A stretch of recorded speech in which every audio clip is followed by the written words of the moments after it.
Hello, what's up everybody, and welcome back to TECH-NEXUS-TRAVEL, the channel where we unpack the hidden connections between technology, global politics, and those conspiracy theories that make you go, interesting. Today, we're diving deep into the world of military aviation and international strategy with a look at the F-35 fighter jet program. We're not just talking about its specs, we're talking about the strategy behind why the US is selling these things like hotcakes all over the world. Let's talk about the global arms trade. It's a multi-billion-dollar industry and the US sits at the top. The F-35 is their flagship product. Buying an F-35 means buying into the US military-industrial complex. These jets need specialized parts, maintenance, and updates, all provided by American defense contractors. It's like being locked into a high-end smartphone ecosystem. This creates long-term reliance on the US for support, and gives the US serious leverage. They could cut off parts and updates, grounding the fleet. It's a powerful bargaining chip. It's about building a network of military interdependence, ensuring US air power dominance. And it's also about the economic impact.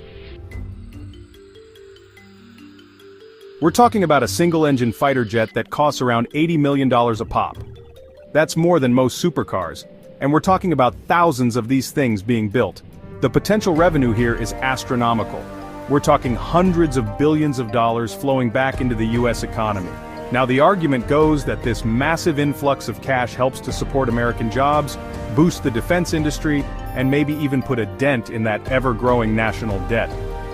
Critics argue that the F-35 program is a classic example of military overspending. They point to the program's history of delays, cost overruns, and technical glitches as evidence that the whole thing is a bit of a money pit. The development of the F-35 has been plagued by issues, and its overall cost has ballooned over the years. So, is the F-35 a cash cow that's helping to keep the US economy afloat, or is it a financial black hole that's sucking up taxpayer dollars faster than we can print them? It's a complex question with no easy answers. But here's the thing. Even if the F-35 program is making money hand over fist, there's another layer to this whole thing that's even more intriguing. The question of control. Chapter 3. The Digital Leash. Who really controls these jets? We're talking about software, the brains of the operation. The F-35 relies heavily on software for everything from flight control to weapon systems. And that software is tightly controlled by the US. The US has a degree of control over how these jets are used. Need a software update? Gotta go through the US, wanna modify the weapon systems? You'll need their approval. It's like having the Find My iPhone feature for a fighter jet. The US can track, monitor, and potentially disable these jets remotely. Officially, it's about security, ensuring capabilities don't fall into the wrong hands. But it also raises some eyebrows. How much control is too much control? Is it a safeguard or a digital leash on allies? It's a debate that gets to the heart of power dynamics. Chapter 4. Kill switches and backdoors, fact or fiction?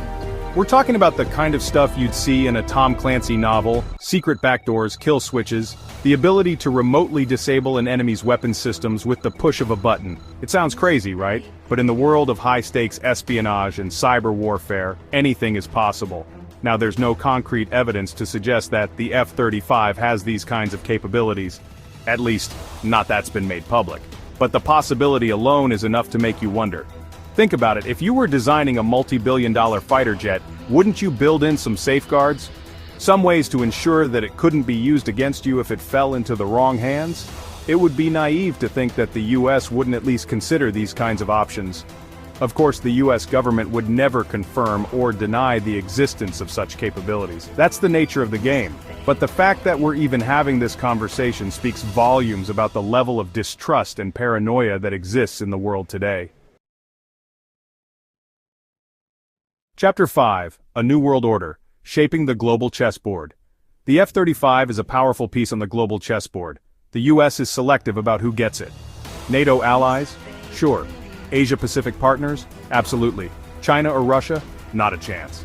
It's about maintaining a strategic advantage. Controlling access influences global power, ensuring allies have an edge.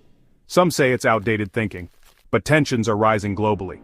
Battle lines are being drawn. Military might still matters. The F-35 symbolizes that might. The US remains the leading military power. outrow the future of warfare innovation or exploitation. So, we've talked about the economics, the technology, the geopolitics, all the different angles of this complex issue. But at the end of the day, the question remains, is selling the F-35 a smart strategy or a hidden trap? Is it a way to promote stability and deter conflict, or is it a path towards greater global instability? There are no easy answers, and the truth, as always, is probably somewhere in between. But one thing is for sure, the F-35 program is a microcosm of the challenges and contradictions of the 21st century. So, is selling the F-35 a smart strategy or a hidden trap? Let us know in the comments. Like, share, and subscribe to TECH-NEXUS-TRAVEL for more deep dives into politics, technology, and hidden agendas.